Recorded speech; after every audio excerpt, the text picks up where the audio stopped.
You are listening to the audio production of Blueprints for Transformation, Bringing Revival and Reformation to the Nations, written by Dr. Ché Ahn, published by Servant Leader Publishing, narrated by Jonathan Cotton.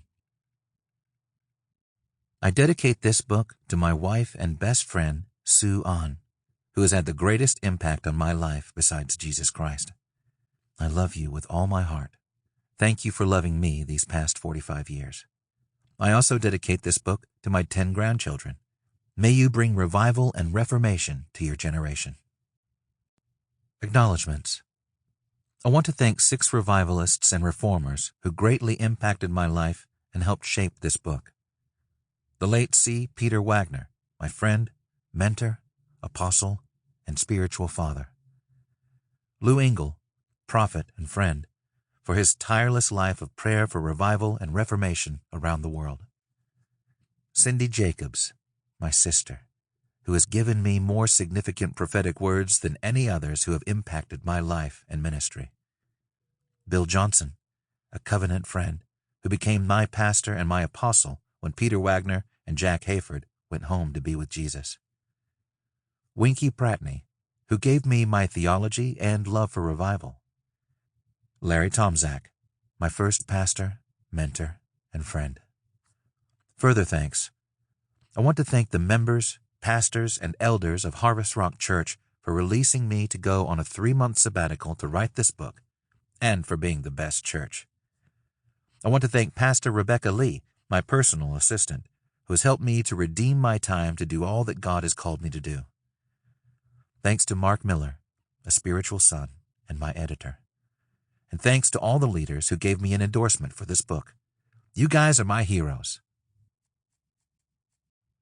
Forward by Lou Engle. Ché Ahn and I have, at the time of this writing, just gathered with 370,000 Esthers and Mordecais at the Washington, D.C. Mall on October 12, 2024, the Day of Atonement, to fast and pray for America. There are profound indications that history shifted that day. Derek Prince writes in his classic book, Shaping History Through Prayer and Fasting, that in the last days of the crisis of nations, collective solemn assemblies will be the holy prescription to avert the crises and turn nations back to God. The books of Joel and Esther speak concerning the power and efficacy of this kind of prayer and fasting. The book of Esther is particularly interesting. Whereas the outcome promised by Joel was the restoration of the land of Israel and worldwide revival, the outcome of Esther was the raising up and bringing down of queens and kings, the dismantling and removal of false ideologies and evil infrastructures, and the complete reversal of the Persian public policy concerning the Jews. This is Reformation. One changes millions of hearts, the other changes culture.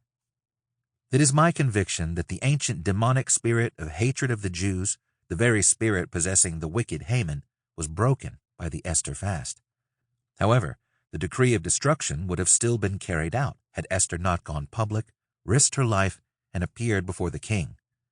The point is this: you can pray all you want, but if you don't vote, you lose. If you don't stand publicly against transgenderism in schools, you lose your children. If you remain silent, you lose your freedoms and get totalitarianism and persecution. This is why this most urgent and timely book by my friend and apostle Ché Ahn is so needed. It arrives for such a time as this. Ché and I were both radically saved in the Jesus movement of the 1970s. It seemed like everywhere we looked, everyone was being saved.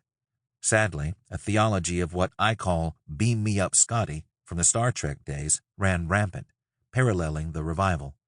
Everybody was looking to be raptured into heaven at any moment to escape the tribulation.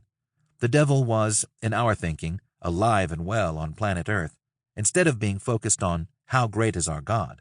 We all thought that we were the terminal generation, so why reform the earth? It's all going up in flames anyway. We were on a Star Trek to heaven when we should have been singing that 70s song, These Boots Are Made for Walking. We should have been treading the earth with transformational kingdom ideas, thus reforming its institutions into kingdom colonies where we could wring out freedom and hammer out justice. Instead, we sang out love songs of revival, which were needed and Sample complete. Ready to continue?